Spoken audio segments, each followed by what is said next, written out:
Good morning friends. তো এই পায়রাটা লাস্ট যেটা আমি কিনেছিলাম আমাদের এখানে ধরা পড়েছিল, বাংলাদেশের একটা পায়রা রেস করতে গিয়ে এখানে ঢুকে পড়েছিল, সেই পায়রাটা আমি কিনেছিলাম পায়রাটা। তো পায়রাটার বডিটা ঠিকঠাক উঠছিল না, মানে খাওয়া দাওয়া করছে অল্প, বুকের হাড় বেরিয়ে আছে।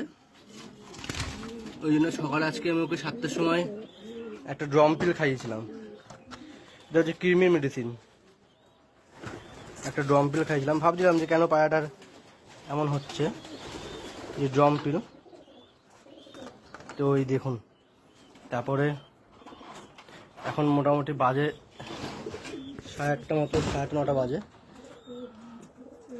কতটা পরিমাণে কৃমি পড়েছে, কতটা পরিমাণে! এখনো জাস্ট সবে একবারই পটি করেছে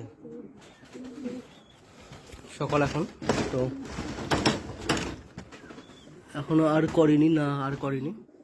তো ও জাস্ট এই পটি করেছে একবারই, কতটা পরিমাণে কৃমি পড়েছে এখনো না জানি কতটা কৃমি আছে ওর মধ্যে। তো নিঃসন্দেহে খুব ভালো একটা মেডিসিন, নো সাইড এফেক্ট। অনেক কৃমি ওষুধ আছে যেটা করার পরে ছোট যে গুড়ি পালক থাকে সেগুলো পড়ে যায়, যে পালকগুলো ছোটো ছোটো গায়ে ওঠে সেগুলো পড়ে যায়, বাট এটা নো সাইড এফেক্ট, এমন কিছু হবে না। খুব ভালো মেডিসিন, আপনারা ইউজ করতে পারেন ড্রম পিল।